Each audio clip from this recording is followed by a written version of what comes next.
Hola, ¿qué tal? Es un gusto tenerles nuevamente por aquí. Que Dios los bendiga a cada uno de ustedes. Vamos a empezar con un tema que ya todos sabemos y conocemos y escuchamos lo que está sucediendo en, en Colombia, ¿no? Sobre los candidatos hacia la presidencia de este país.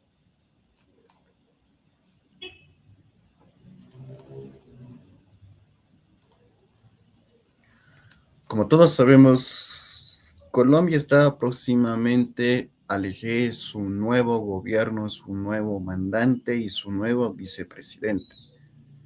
Han pasado a segunda vuelta, pero hay de un partido que deja mucho que decir, mucho de qué hablar, principalmente sobre Paloma Valencia y Juan Daniel Oviedo. ¿Por qué?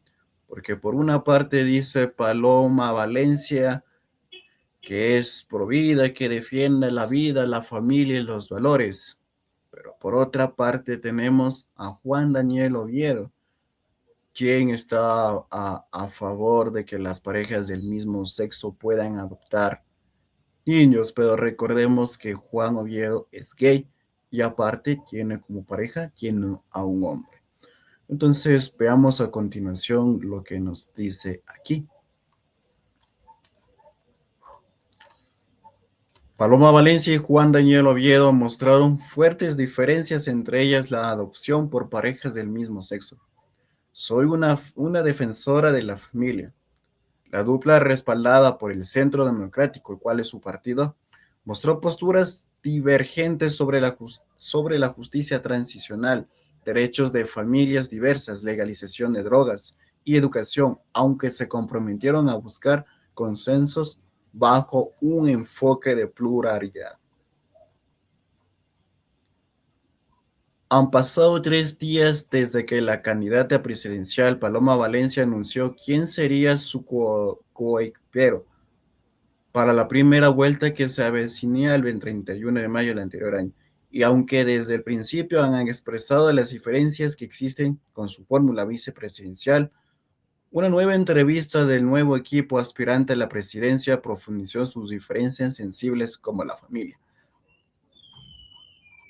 En una entrevista conjunta concedida a la revista Cambio, Paloma Valencia y Juan Daniel Oviedo protagonizaron un intercambio abierto sobre la división de su fórmula presidencial, apoyada por el Centro Democrático, revelando diferencias notorias sobre la JEP, los acuerdos de paz, derechos de las comunidades LGTBI+, legalización de la droga, reformas sociales y el futuro del país. Las diferencias se evidenciaron con énfasis sobre la llamada ideología de género, la protección de la familia, la educación en su intervención. La candidata presidencial aseguró que el Estado intentó interferir en la población infantil cuando se firmó el acuerdo de paz en el año 2016. Creo que el acuerdo de paz sí había un tema inconveniente de ideologías de género, pero esa sí fue una de las cosas que el gobierno de Santos accedió a modificar, señaló Valencia. Sin embargo, su ahora fórmula vicepresidencial sentenció que aunque concuerda con el Estado, no puede interferir en las opiniones de familia. Tampoco puede hacerse el de la vista gorda ante los inminentes cambios de la población. Yo parto del principio de que la ideología de género no existe. Es un concepto de radicalización. Los estudios científicos y genéticos han avanzado en comprender la identidad como una concepción social distinta al sexo, señaló Oviedo a la revista. El precandidato presidencial abogó porque el Estado prepara los entornos más cercanos a los niños y jóvenes con el propósito de asistir a la familia en caso de que el menor o su círculo requieran orientación para tocar los temas sensibles.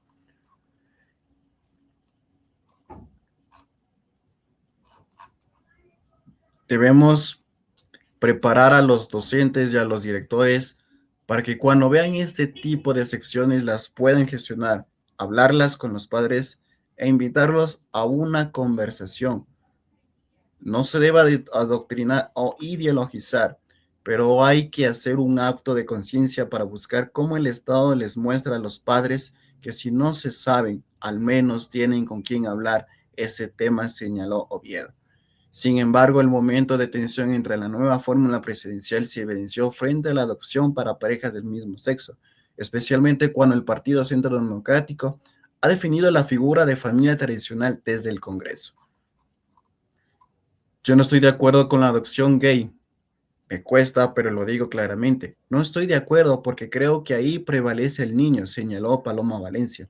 Incluso la senadora fue enfática en que su posible gobierno se enfocaría en dar condiciones propias a las madres para evitar que sus hijos sean abandonados en centros transitorios, lo que implícitamente reduciría las posibilidades de adopción a parejas del mismo sexo. ¿Ese niño estaría mejor en manos del Estado o de quién? Preguntó el medio nacional. Está mejor, no es tan abandonado, respondió Valencia con firmeza. En eso es en lo que tenemos que trabajar. Las mujeres dan a los niños en adopción por pura pobreza, por pura falta de oportunidades. Y allí es donde tenemos que trabajar. El niño está mejor, no es tan abandonado, añadió la candidata presidencial a cambio.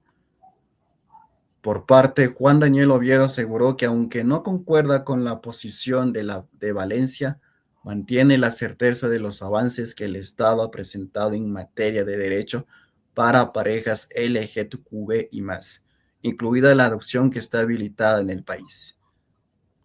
Estar juntos en esta diferencia no implica que yo haya renunciado a mis principios de defender la adopción de parejas del mismo sexo como un derecho en la sociedad colombiana, expresó Oviedo a cambio.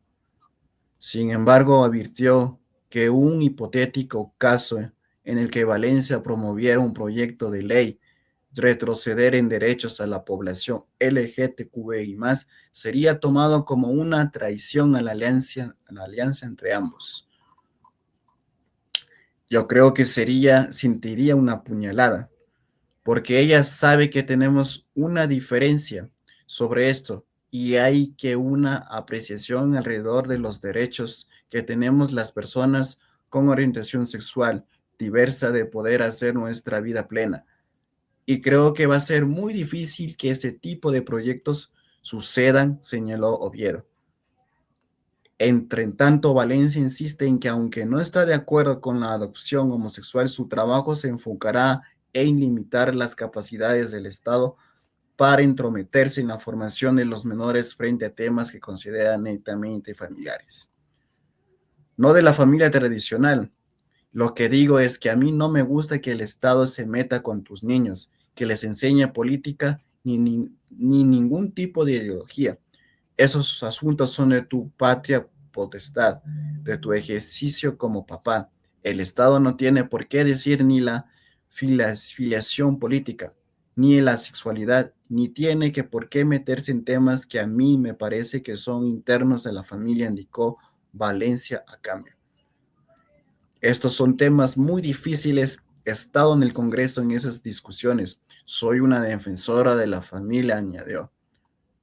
La fórmula a la presidencia que está llena de diferencias. En su encuentro, Paloma Valencia y Juan Daniel Oviedo, aspirantes a la presidencia y vicepresidencia de Colombia, expusieron acuerdos y desacuerdos en temas como justicia transicional, derechos de las familias, diversas políticas sobre el narcotráfico y reformas sociales. Aunque son conscientes de sus diferencias, ambos se comprometieron a gobernar bajo la pluralidad y el diálogo, mostrando sus contrastes como ejemplo de concentración en la política nacional. Es un arroz como mango como lo es Colombia. Si uno quiere gobernar un país como este, tiene que aprender a comer arroz con mango, expresó Paloma Valencia al inicio del diálogo con Cambio. En la política debe existir el ejemplo de que es posible sumar entre distintos Yo en esta dupla como con la derecha represento el centro político, añadió Oviedo. Jeff, acuerdos de paz y garantías para las fuerzas públicas. El debate sobre la justicia especial para la paz y los acuerdos de La Habana fue uno de los puntos centrales con posiciones opuestas mientras Valencia se mantiene en su crítica frente a la justicia especial. Su fórmula vicepresidencial considera un buen avance en materia de justicia restaurativa. Mi proyecto no es de eliminación, es un proyecto de que defiende los derechos humanos de la fuerza pública dentro de la JEF. Yo introduje el elemento de presunción de inocencia de la fuerza pública, pero ese elemento nunca tuvo desarrollo, señaló Valencia al Diario Nacional. Oviedo, por su parte, defendió la función de la justicia transicional y aseguró que el Estado debe garantizar los recursos para que se mantenga hasta que haya cumplido lo estipulado en los acuerdos de paz.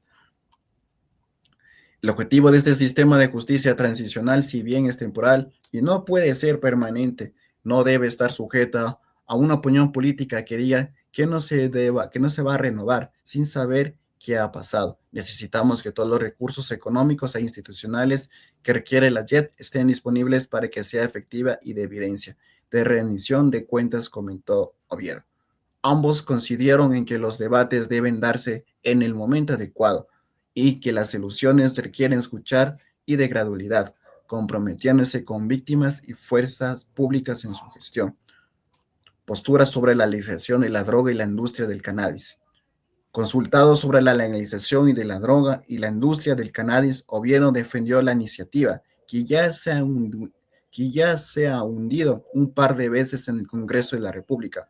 El uso recreativo de la marihuana para adultos ha dado evidencia concreta de que permite que la prevención en menores de edad sea más efectiva. Debemos garantizar que la niñez y la juventud estén completamente aislados del consumo de drogas, señaló Oviedo. Mientras tanto, la candidata presidencial insistió en que la solución no está en la legalización del cannabis, por lo que insistiría en una legislación prohibicionista y menos previsible. Soy ponente de todas las ponencias para unir la legalización. Yo no creo que la libertad sea consumir drogas. Me parece que está bien la exportación para uso medicinal. Nos genera una dificultad para distinguir la legal de la ilegal. En eso nos pasaría como con el oro, el 60% es ilegal y el 40% es legal, que está financiado a grupos armados que generan violencia, señaló Valencia. Entonces, como vemos, deja mucho que decir sobre la alianza del Partido Centro Democrático. ¿Por qué? Porque dice que este Partido Centro Democrático, su postura dice que es firme y convincente, de que defienden a la familia y los valores, pero han elegido una persona que va totalmente en contra de lo que tiene este partido. Javier Oviedo bien claro lo dijo en su entrevista: estoy a favor de las drogas, estoy a favor de que personas del mismo sexo puedan adoptar a un niño o a una niña, que esto en Colombia ya se está dando y que en Ecuador y en otros países también se quiere dar lo mismo. Y no solamente estos temas, vayamos más al fondo. Puede que detrás también de este señor puedan que hayan propuestas como por ejemplo la legalización total de la eutanasia, la legalización total de la pena de muerte, la legalización total de que los niños puedan cambiarse el sexo en la cédula de identidad y en su partida de nacimiento, como lo que está sucediendo actualmente en Ecuador, de que ellos puedan transicionarse. Pero Paloma Valencia dice no, yo soy muy firme y muy convincente en lo que yo defiendo. Pero yo le pregunto, señora Paloma Valencia, ¿por qué eligió usted a esta persona? Porque dice que en el Congreso y todo lo demás, usted totalmente en contra de todo esto. Pero le recuerdo que la segunda persona con más poder de cualquier nación, de cualquier país, está la vicepresidencia. que en este caso sería el señor Juan Oviedo, que si llegaran a ganar en segunda vuelta, viene una gran guerra para Colombia. ¿Por qué? Porque quieren destruir a la familia. Ese es el objetivo detrás de la Agenda 2030, acabar con los principios fundamentales de la familia. Y si yo, como me digo, ser defensor de la familia, de los valores, si dice que mi partido político puede ser el Centro Democrático, puede ser cualquier partido político, que digo, no, nuestro partido de turno está a favor de la familia, de los valores, estamos en contra del aborto, de la eutanasia y todo lo demás. Pero yo he elegido a un candidato, yo he elegido a una persona que me acompañe y es todo lo contrario a esos principios y esos valores. Déjenme decirles que son unos tibios más de la sociedad. Dios aborrece a los tibios. Que usted, señora Paola Valencia, demuestre realmente su postura y saque a esta persona que ha puesto como su acompañante vicepresidencial. Porque desde ya deja mucho que decir, deja mucho de qué hablar usted. Y escuchemos un poco acerca de la entrevista que tuvieron estos dos candidatos.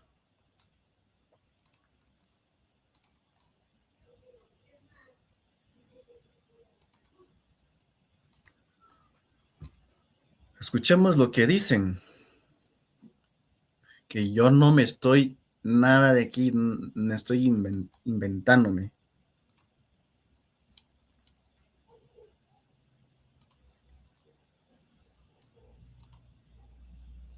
De los hombres, claro que sí, nosotros reconocemos eso, lo que... Y esos dos hombres, ¿usted está de acuerdo con que adopten un niño? Yo no estoy de acuerdo con la opción B. O sea, ¿usted no estaría de acuerdo con que Juan Daniel adopte un niño? ¿Dónde está mejor un niño? ¿En el bienestar familiar o en la casa de Juan Daniel y su novio? La primera línea, ¿fue una expresión legítima de protesta social o una toma terrorista? ¿En Colombia existió, Paloma, conflicto armado o amenaza terrorista? Narcoterrorismo. Narcoterrorismo, Juan Daniel. Conflicto armado.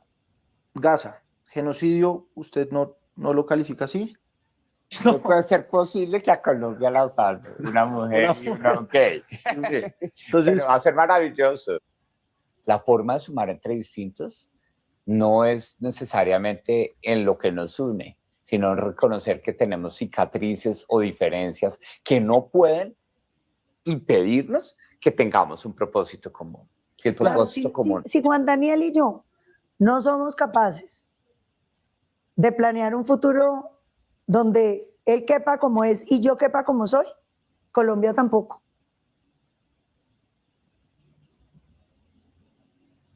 Tai Chi en silla. En una semana superarán al 90% de su edad. En 2 semanas tendrán... ¿Cómo están? Bienvenidos a Cambio. Tenemos hoy unos invitados muy especiales. Que hay que sumar entre distintos, sobre todo que hemos cultivado en la política la cultura de la traición, del engaño, de defraudar, ¿sí? Entonces, justo antes del cierre de las elecciones, salieron los ataques a decir cada voto por Oviedo es un voto por Uribe, ¿sí? Nosotros reaccionamos. Como lo dijeron 2 días antes, un día antes de las elecciones, ahora que estamos haciendo esta coalición, en donde una representación, llamémoslo así, del centro político, que es lo que yo quiero ofrecer en este proyecto o en esta dupla con la derecha. Entonces todo el mundo dice, sí, vio, ese Oviedo desde el comienzo es un uribista tapado. Pero y sus votos iban para allá. ¿Y qué tanto fue Uribe el artífice de que esto sucediera? No fue el artífice, pero tampoco. ¿O el facilitador? No, pero yo lo que creo es un país...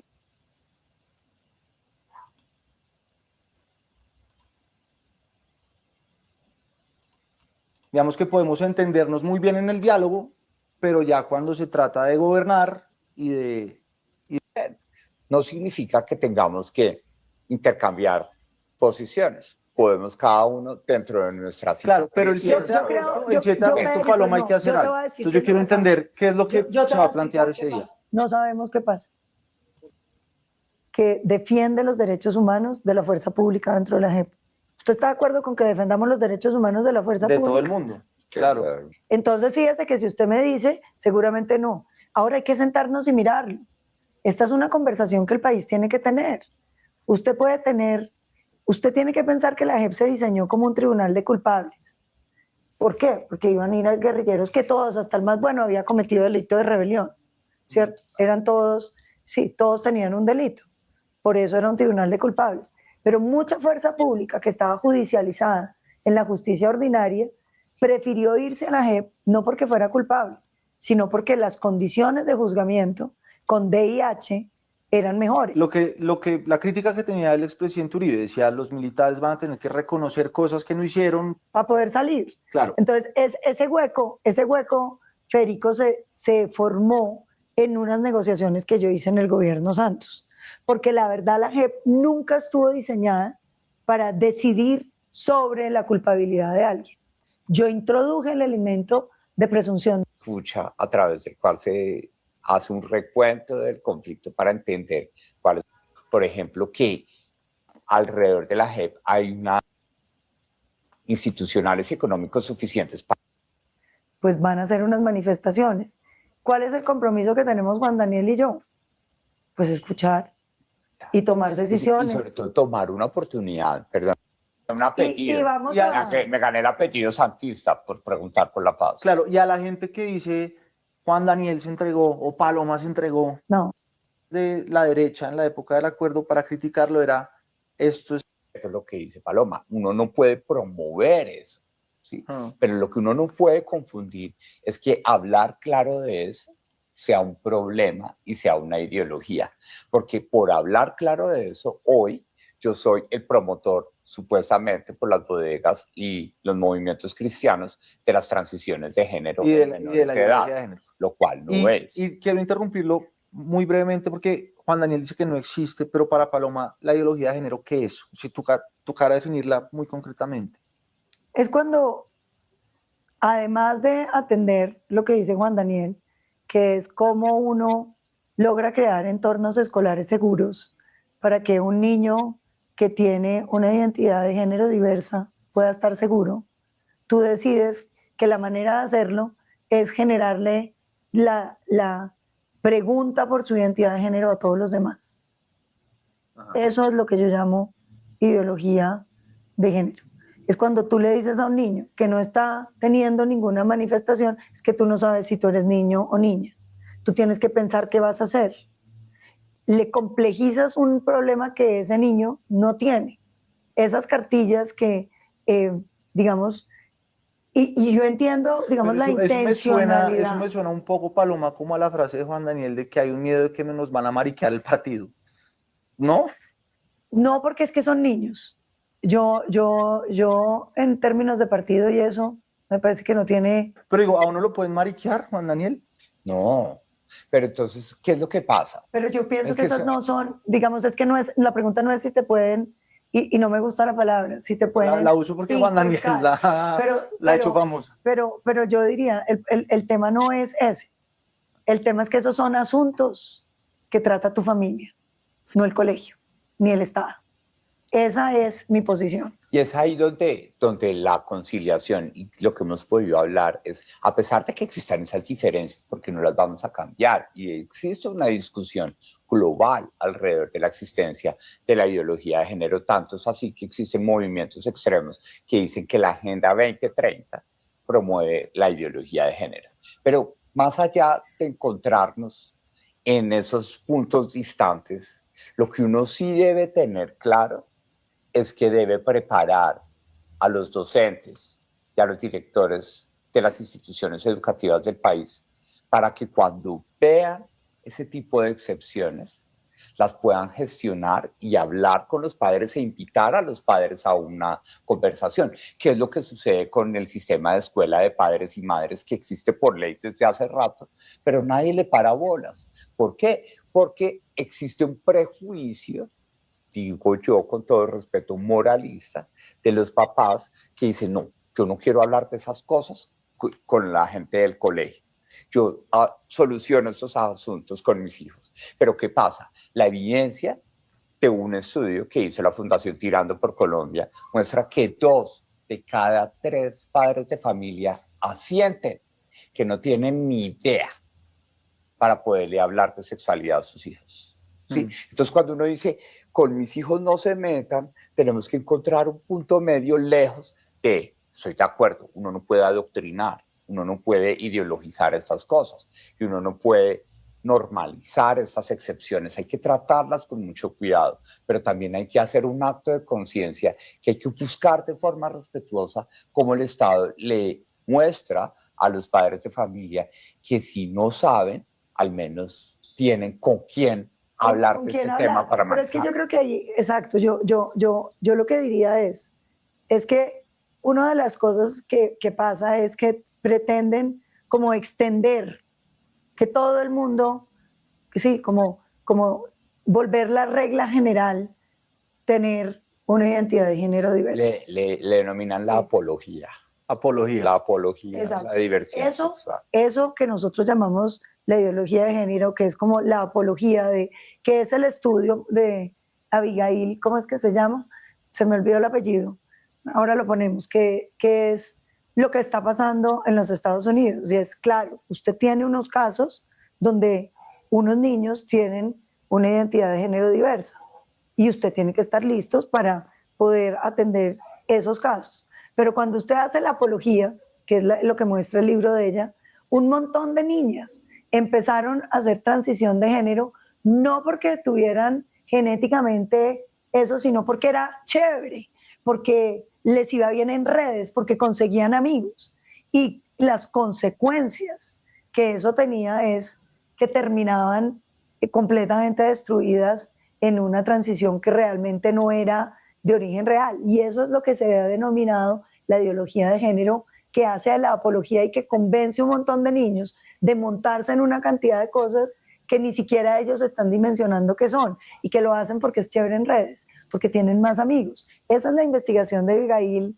Pero tan grave es el asunto, tan grave es el asunto de esa confusión alrededor de la radicalización de esto, que hoy me tocó aclararle a Néstor Morales que lo mío no es una identidad de género, que es una orientación sexual. Exacto. Y no sabía. Exacto. ¿Sí? Entonces tenemos que buscar la forma de no irnos a los extremos de la apología o del silencio. Tenemos que buscar que la educación ofrezca las herramientas para que los padres de familia, cuando enfrentan ese tipo de situaciones, acompañen. Yo entiendo que el intervencionismo del sistema educativo en estos temas. Entonces, como ustedes acabaron de escuchar, realmente ninguno de los dos tiene idea de lo que realmente viene detrás de las ideologías de género. Hay maestros, hay docentes que están realmente adoctrinados en sí, maestros que enseñan a sus alumnos cómo pueden tener orgasmos, cómo un hombre se puede masturbar al frente de una niña o de un niño. Entonces, Paola Valencia deja mucho que decir, deja mucho de qué hablar. Y para estar más claros acerca de esto, veamos a alguien de quien realmente está bien preparado en este tema y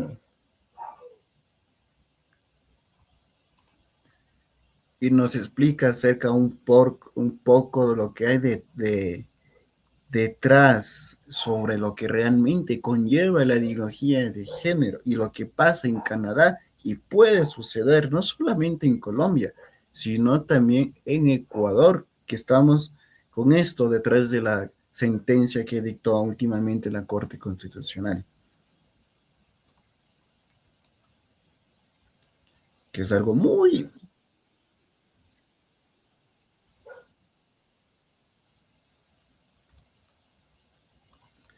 algo muy grande detrás de todo esto.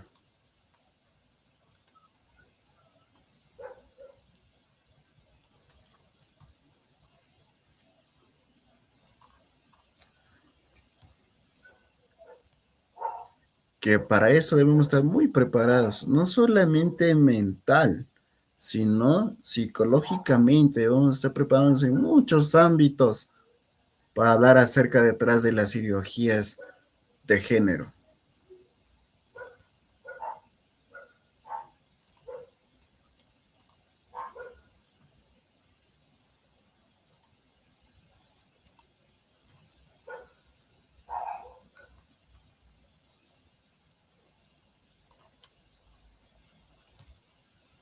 Vamos a escuchar una partecita de lo que hay detrás de las ideologías de género, lo que no muchos te cuentan.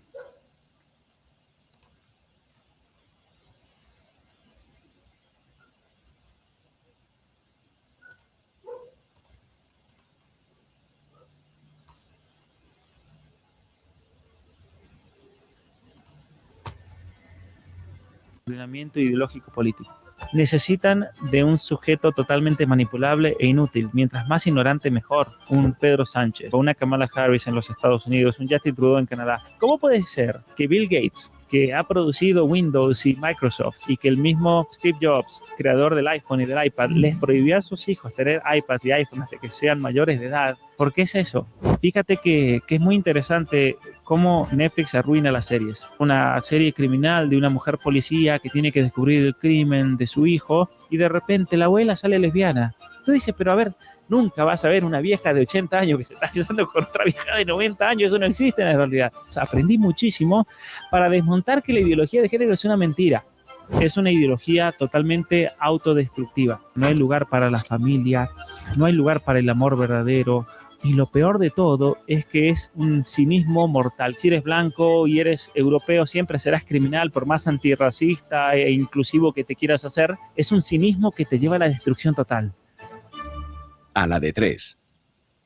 Bien, hoy nos acompaña Pablo Muñoz Iturrieta, él es doctor en filosofía política y un personaje público aquí en Hispanoamérica, donde estamos ahora en México. Entonces estaba por comenzar, una de mis hermanas me estaba acompañando y me dice, Pablo, afuera hay una protesta. Y dije, bueno, voy a salir. Y me dijo, ¿cómo vas a salir? Sí, voy a salir, lo voy a invitar que vengan a la conferencia. Si vamos a hablar de ideología de género, voy a hablar de todos los trastornos que ellos tienen. Es la mejor manera que yo tengo para ayudarlos a ellos, porque esa es la intención de mi trabajo, ayudar a las personas. Y salgo afuera. Y cuando las feministas y todo este grupo de travestis transexuales me vieron, nunca se imaginaron que iba a salir un tipo de 1,91 m. Como ellos me veían tal vez en los videos sentado, habrán pensado que era un chiquitito como Agustín Laje. Y de repente todos se intimidaron. Fue muy gracioso la situación. Así que, pero bueno, simplemente eso. Y gracias también por tenerme aquí en esta entrevista. Un gusto enorme. Me gustaría empezar pues yendo al principio, y es que ¿cómo terminas dando conferencias pues como la que has dado hoy aquí por todo el mundo, escribiendo libros, etcétera? Mira, qué buena pregunta. Está conectada con este libro. Este libro se llama Atrapado en el cuerpo equivocado. Es un libro sobre la ideología de género. De hecho, el subtítulo es La ideología de género frente a la ciencia y la filosofía. Yo estaba en la universidad en Canadá, me acababa de recibir y hacía mucho tiempo venía escribiendo ese libro, estudiando, profundizando. Más o menos 13 años estuve leyendo. Todo comenzó leyendo filosofía posmoderna, leyendo a personajes como Foucault, a personajes como Beatriz Preciado de España, a Judith Butler, a Shulamit Firestone. Antes de seguir con el podcast, queremos compartir algo contigo. ¿Te interesa trabajar en remoto en un sector con...? Comienzo a consumir mucha de esa literatura porque me di cuenta de que quería entender cuál era el problema central de la modernidad, y me termino en la posmodernidad y en todo lo que es la negación del ser humano, todo lo que es la negación de la realidad objetiva como tal, el hecho de ser varón, de ser mujer. Un problema filosófico muy profundo que plantea la teoría queer y todo lo que tiene que ver con la ideología de género. Pero en ese entonces también me di cuenta de que si uno quería realmente refutar la ideología de género, tenía que hacerlo por medio de la ciencia, por medio de la biología, por medio de la genética, por medio de la embriología, por medio de la endocrinología. y me metí de lleno. En ese momento mi hermana estaba estudiando medicina, me metí de lleno a estudiar muchísimo artículos científicos, libros, manuales de todos esos campos. Aprendí muchísimo para desmontar que la ideología de género es una mentira. Y es ahí cuando en un momento, estando en Canadá, en la universidad, quien era el decano de la Facultad de Medicina y era el director del Hospital de Niños de Ottawa, él me dice que era el papá de un compañero mío de la universidad, me dice: Pablo, tú tal vez eres una de las personas que más conoce la ideología de género en el mundo, me dice, porque tú lo conoces desde el punto de vista de la academia, del posmodernismo, de la filosofía, pero también de las ciencias. La verdad, cómo explicas todos estos temas, tienes que escribir un libro al respecto. Bueno, pasa algo muy curioso, porque yo en la universidad en Canadá decido escribir este libro. Quien era el decano de filosofía en ese momento, una persona de España justamente, a mí me quería mucho, teníamos una coincidencia intelectual muy grande, él me ayudó mucho realmente a que finalmente yo en Canadá pueda sacar mi doctorado, porque tú te puedes imaginar lo que fue la lucha ideológica de estar estudiando en Canadá en contra de la ideología de género, en contra de todas estas políticas públicas que se han estado implementando en lugares también como España, ¿no es cierto?, pero se ve muy bien en Canadá. Termino anunciando, bueno, voy a escribir este libro. Este gran profesor español fallece lamentablemente, que era un experto en la escuela de Salamanca, y quien retoma su puesto me dice: si tú publicas ese libro no puedes enseñar más aquí, no puedes estar más aquí, por el tema de que recibimos subvención del gobierno de Canadá, por el tema de los ataques que va a recibir la universidad por escribir un libro contra la ideología de género, y quedé cesante, o sea, quedé sin nada. Y gracias al haber quedado sin nada, yo tuve 3 meses para meterme de lleno a terminar de escribir el libro, y gracias a que no tenía trabajo en la universidad, cuando salió ese libro comenzaron a llegar invitaciones de todos lados. Fue una cosa impresionante. El libro salió publicado en diciembre del 2018 y en 2019 solamente visité literalmente 120 ciudades del continente americano, hablando sobre ideología de género y ese libro. Y así, bueno, así fue como comenzó. Por eso estoy aquí ahora, porque ese libro me hizo bastante conocido en el ambiente intelectual, en el ambiente académico, en el ambiente político, en el ambiente de mucha batalla cultural, en el ambiente de las familias, de los grupos pro familia, pro vida. Luego vino el libro rojo, el de las mentiras que te cuentan, la verdad es que te ocultan, que habla acerca de los problemas de la educación y cómo están usando el sistema educativo a nivel mundial para implementar todas estas ideologías. Y finalmente, bueno, el libro que tienes en tus manos sobre la influencia de las redes sociales y la tecnología para la implementación de todas estas ideologías. Entonces yo diría que mi trabajo intelectual, académico y demás me llevó a algo que jamás me había esperado, porque yo siempre decía... Si te parece, retrocedemos al 2018 y antes, y es que me gustaría preguntarte por el hecho del, bueno, por lo que te hiciste tan conocido, que fue por hablar de la ideología de género. Y me gustaría preguntarte, ¿qué es la ideología de género? Mira, la ideología de género es una serie de postulados que surgen dentro de una corriente filosófica llamada el posmodernismo, y que se caracteriza por negar la objetividad, se caracteriza por negar la verdad, la capacidad de conocer la verdad, que ve absolutamente todo como construcción social, el ser hombre, el ser mujer, el tener una naturaleza humana, y es una construcción social que se ha impuesto en nuestra sociedad con una intención o un motivo de dominación, de poder controlar. Entonces, si nosotros decimos somos seres humanos, eso tiene un objetivo muy claro, que tiene que ver con el poder dominar a las personas. Si yo digo que alguien es una mujer, así lo ven ellos, ¿no? Una visión bien pervertida, con el objetivo de dominarla y subyugarla en un cierto rol de género. Básicamente es una situación donde toda la historia es opresora, donde no hay escapatoria, donde si eres blanco y eres europeo siempre serás criminal, por más antirracista e inclusivo que te quieras hacer. Si mañana te quedas sin trabajo, ¿cuántos días aguantarías sin entrar en pánico? Nos enseña... Y dije, a ver, espera. Entonces, la ideología de género, ¿qué significaría? Mira que es una pregunta que yo me hice por muchos años. ¿Qué significa toda esta teoría? Significa que tú, como ser humano o como ser que eres víctima de un relato, de una concepción antropológica que te dice que eres ser humano, que te dice que eres hombre, que eres mujer. ¿Y qué tienes que hacer? Bueno, la liberación se manifiesta cuando tú, siguiendo tu percepción y siguiendo tus deseos, decides tu propio destino y constituyes tu propia personalidad. Eso es la ideología de género. el decir que la persona tiene la capacidad de autoconstruirse en una personalidad determinada, con una orientación sexual determinada, con una identidad de género determinada, basada en nada más y nada menos que sus propios sentimientos y su propia autopercepción. Ujú. ¿Y crees que, o sea, bueno, yo creo que al final el hombre es bueno por naturaleza? Entonces, ¿crees que hay algo de bueno en la ideología de género? ¿Podemos encontrar, o sea, bueno, Mira, o sea, ¿qué es lo bueno de este movimiento o de esta, como todos los movimientos? No digo que sea malo o bueno, digo que debe tener algo bueno. yo creo que hay un problema fundamental con este movimiento. Tú acabas de decir que el hombre es bueno por naturaleza. Quien decía eso era Rousseau, Jean-Jacques Rousseau, donde él plantea, especialmente en un libro que se llama El Emilio, que básicamente todos los problemas que surgen en la vida de una persona no es por culpa personal, sino porque la sociedad lo condiciona a ser así. Te voy a dar un ejemplo muy claro que él da en su libro. Él dice que si yo soy envidioso, la culpa no es mía por ser envidioso, sino que mi vecino tiene demasiado. Entonces la culpa es del vecino. Entonces es una ideología, una manera de ver la realidad y la condición humana que te libera de todas las culpas y le echa la culpa al resto, a las estructuras sociales, a las situaciones, a las distintas circunstancias. Y básicamente la ideología de género lo que está diciendo es que nosotros todos somos víctimas de construcciones sociales, de opresión, somos víctimas de un sistema.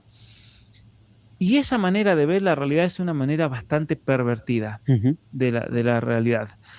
Si tú me preguntas, bueno, a ver, ¿cuál es el gran aporte de la ideología de género? Yo te voy a decir O sea, ninguno. yo lo que me refiero al final es que todos tenemos una ley natural, ¿no? Ujú. Y entonces, al final, pues somos buenos. O sea, me refiero a que yo creo que el hombre es más bueno que malo Mira, en sí. Entonces, hay millones de personas ciertamente. que piensan de una manera, Sí. hay millones de personas que están en contra y tal. Entonces, Lo que no pasa son es que- malas esas personas, aunque sigan, pero debe haber algo Mira, bueno que les mueva lo que tú tienes que pensar es lo siguiente, que nosotros podemos hacer una consideración de distintos niveles del ser humano. Si tú vas a hacer una consideración metafísica en cuanto al ser de quiénes somos nosotros y nuestra propia naturaleza, pero la ideología de género, en cuanto tal, a mí me parece realmente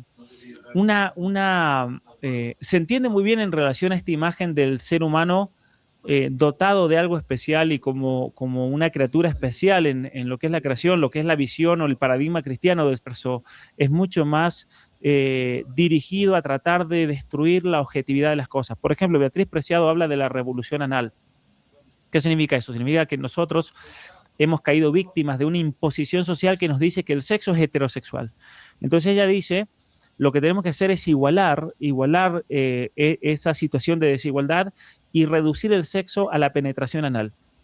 Y cuando ella habla de penetración anal, ella habla de meterte un palo por el trasero, donde es un acto destructivo, donde tú tienes que cambiar el significado mismo del objetivo de los miembros corporales, donde ella habla de ejercicios para masturbarse el brazo, de tal manera que nosotros podamos cambiar esas zonas erógenas de los genitales como si fuese algo posible. Hay una base genética y una base química, hormonal en eso, cambiarlas a distintas partes del cuerpo para así reconstruir en cierta manera la naturaleza humana. Cuando tú lees a alguien como Beatriz Preciado, que a su vez es una persona que ha recibido toda la ovación, ¿no es cierto?, del mundo progresista en la Universidad de París, en la Universidad de Columbia en los Estados Unidos, invitada a grandes conferencias, Judith Battle, que viaja a dar conferencias en el Foro Económico Mundial y en las Naciones Unidas, con todo este nuevo paradigma del ser humano. Y tú te das cuenta de que hay algo bastante pervertido realmente en la concepción del mundo, en la concepción miserable, con masculinidad tóxica, con esa visión pervertida, y por más pésames y por más reflexiones y por más actos de contrición que quieras hacer, tú no puedes escapar de tu situación de opresor. Tú siempre vas a ser un opresor, tú siempre vas a ser un racista, tú siempre vas a aportar la masculinidad tóxica, y por más que te quieras deconstruir, siempre va a permanecer ese subsuelo de maldad en ti. Y ahí viene la gran diferencia. Tú me preguntabas si nosotros como seres humanos somos buenos, hay algo metafísicamente bueno y digno. Sí, pero en esta ideología te niegan ese sustrato de bondad y de ser que se manifiesta en actos de belleza, en actos de bondad, en actos ¿Por eso hablas en parte de apagar el celular y encender el cerebro? Mira, sabes que hay un problema muy grande hoy en día que tiene que ver con el nivel de manipulación. Eso atar cabos, porque a partir del año 2012 se da toda una serie de cambios psicológicos a nivel social. Entonces, como ustedes acaban de ver, Pablo Muñoz Iturrieta en esa entrevista que le hicieron en México, nos explica, claramente lo que hay detrás de las ideologías de género. Y si tienen su tiempo, les invito a que puedan ver esa entrevista completa. Y ahora escuchemos la última que dijo el señor Juan Oviedo, que es algo muy impactante, algo que deja a uno con los ojos abiertos. Veamos lo que dice este señor, ¿no? ¿Por qué?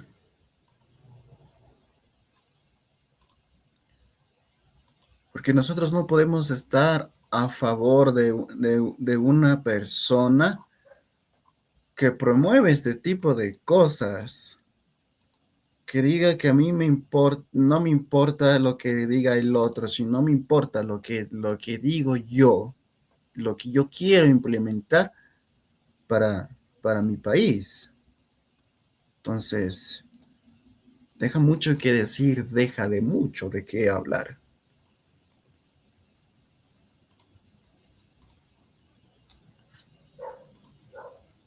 Vamos a escuchar, ¿no?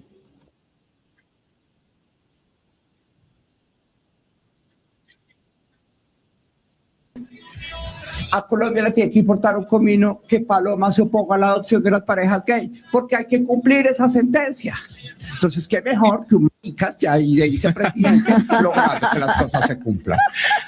Oiga, Juan Daniel, usted está llevando esta conversación a unos términos bacanísimos, por ponerlo en términos de los muchachos también. Y quiero preguntarle justamente eso. A ver, cuando le hice la pregunta, me refería no a Paloma Valencia como persona, como individuo, sino a Paloma Valencia como parte de un partido político que tiene una... Ahí sí te paro el cuento. Gobernar no es una agenda partidista, por Dios. Y eso le enseñan a uno en teoría política. La agenda partidista se discute en el Congreso de la República. Y por eso ella salió a gritar, a decir que votaran el no en el plebiscito. Y salió a gritar por todas las causas que ella quiera gritar. ¿Sí? Pero a la hora de gobernar, la Constitución y la ley dicen que gobernar es cumplir la ley.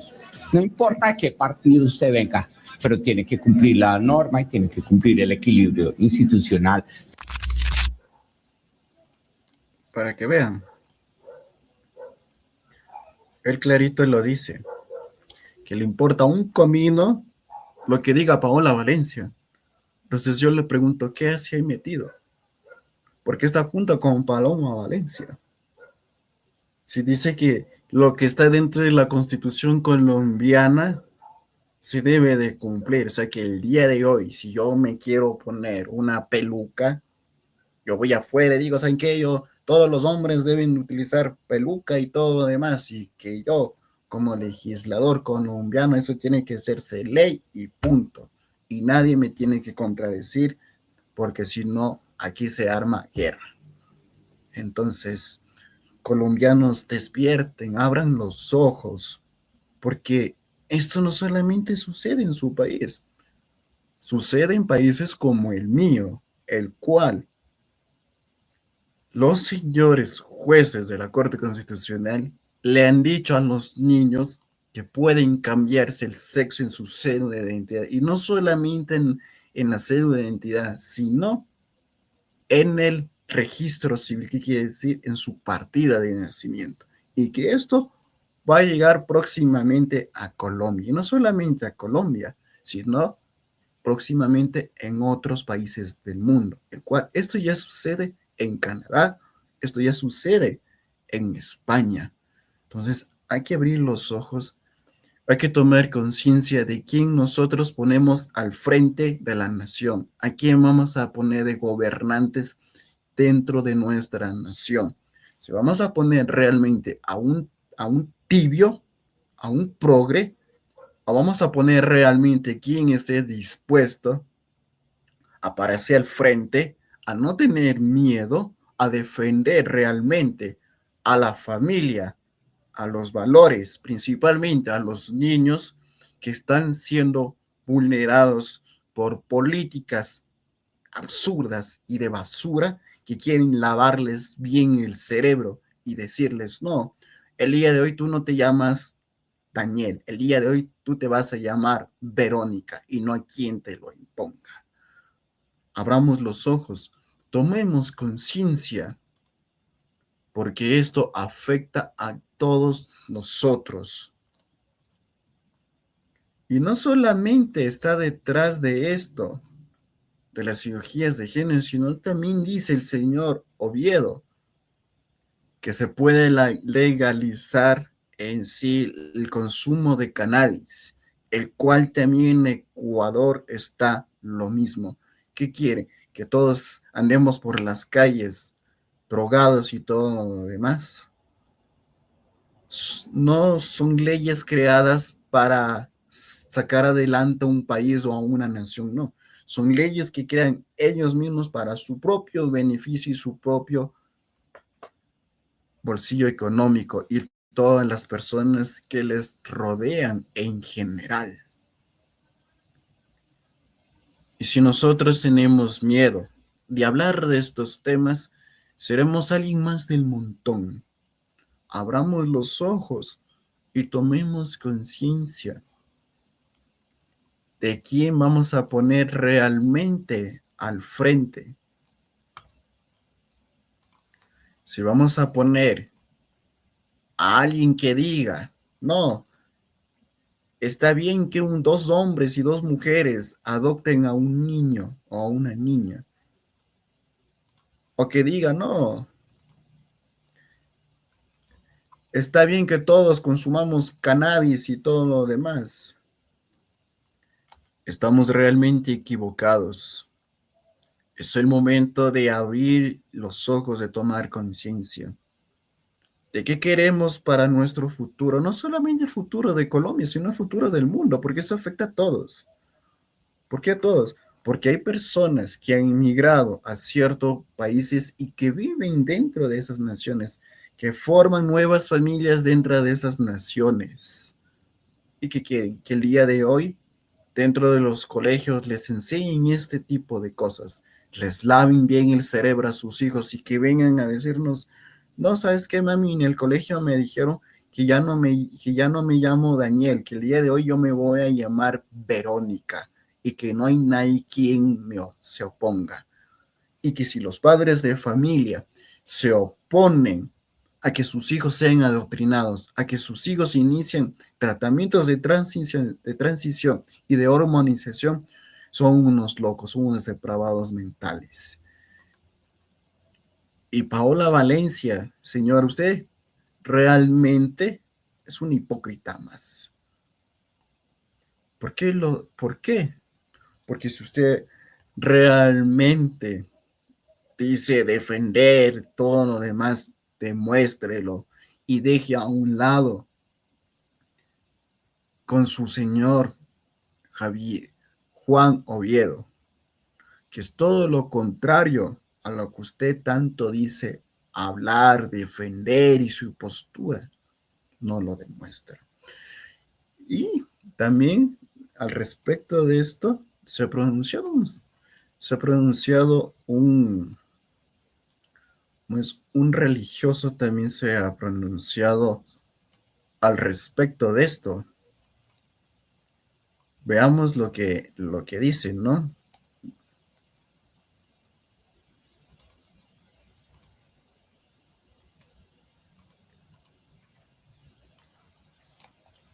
Que esto es muy, muy, muy importante verlo. ¿Por qué?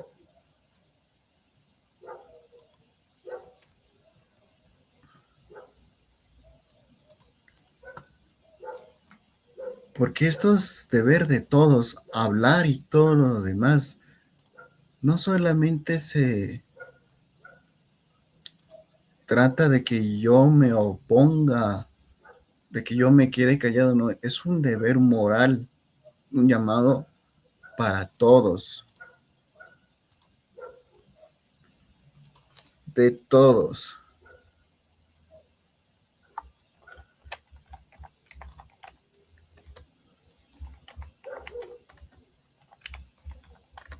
Porque esto afecta a nuestras familias, a nuestros sobrinos, a nuestros nietos y bisnietos.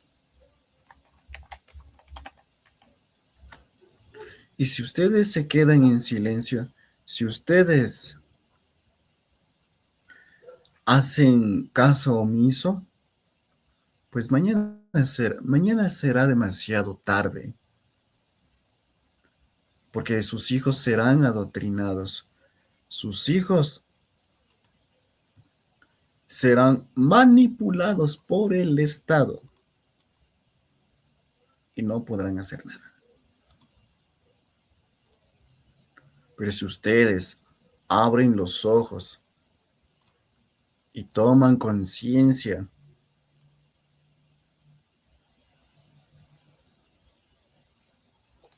de lo que hay detrás de todo esto, déjenme decirles que ustedes están en el lado correcto. Si ustedes están en contra de la ideología de género, de la eutanasia, del aborto y de muchas cosas más que detrás de la Agenda 2030, estamos del lado correcto. Pero si ustedes dejan que el Estado eduque a sus hijos y todo lo demás, personas de traje y corbata, ustedes realmente no aman a sus hijos, ustedes quieren entregarles en bandeja de oro o de lo que sea a los políticos. Porque un político no te debe de decir lo que tú tienes que hacer, lo que tú tienes que dejar de hacer o lo que es mejor para ti. Por algo nuestros padres nos educaron y nos siguen educando en buenos valores y en principios. Pero ojo, hay muchos padres de familia que están realmente bien adoctrinados, bien lavados en su cerebro, que dicen, no, que si mi hijo quiere hacer esto, que si el día de hoy su hijo se siente un perro, pues yo le voy a apoyar para que mi hijo sea un perro. Realmente ustedes, esos padres de familia, están equivocados. Son personas que están obsesionadas con el sexo de su hijo. Y veamos lo que dice este religioso. Escuchemos.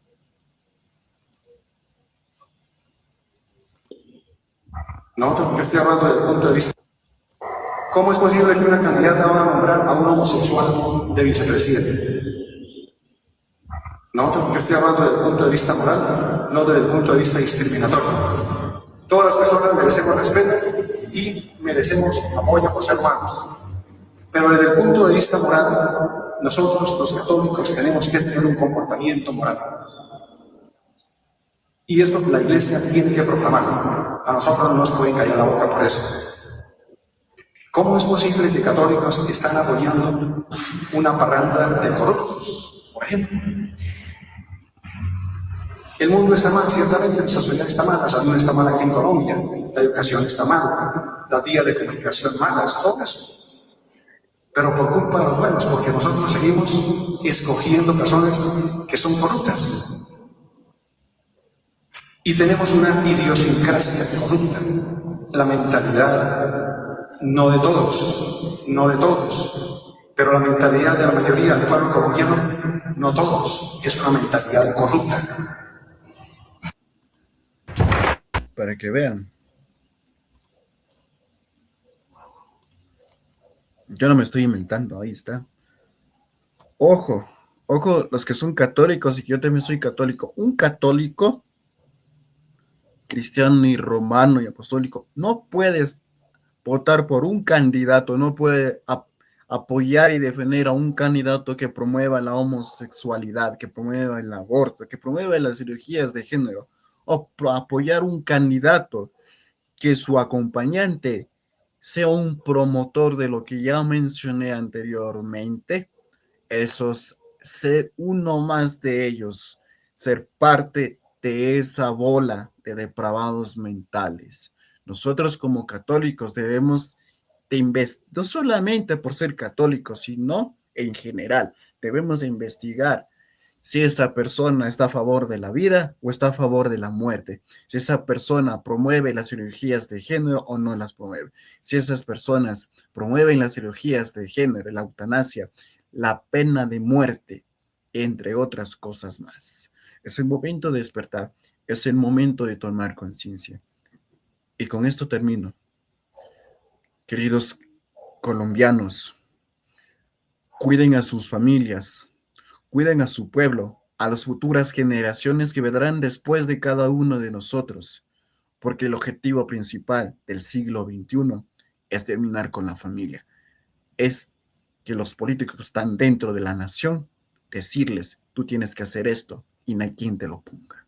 Es el momento de nosotros, de abrir los ojos, de tomar conciencia, de formarnos en muchos temas, en el ámbito religioso, en el ámbito filosófico, psicológico y político, pero siempre y cuando esa formación sea siempre con la verdad y no sea con la mentira. Les invito, colombianos, a que investiguen, a que vean quién realmente van a poner en el poder. Porque Paola Valencia, Juan Oviedo, dejan mucho que decir. Y de los otros candidatos de igual manera les invito a investigar.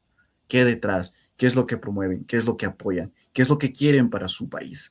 ¿Cuáles son sus alianzas políticas? ¿Cuáles son las propuestas que tienen para Colombia? Porque Colombia, al igual que Ecuador, somos países vecinos. ¿Y puede afectarnos? Por supuesto que sí. Es el momento de abrir los ojos, es el momento de tomar conciencia, de defender a nuestras familias, de defender a nuestros hijos, a nuestros nietos, a nuestros sobrinos y a las futuras generaciones que vendrán después de mí, y esas otras generaciones vendrán así sucesivamente, generación tras generación. Si el día de hoy yo no despierto, mañana será demasiado tarde. Que Dios los bendiga y defendamos a nuestra familia. Así tengamos que dar nuestra propia vida por defender la verdad, que así sea. Y que viva Cristo Rey. Bendiciones.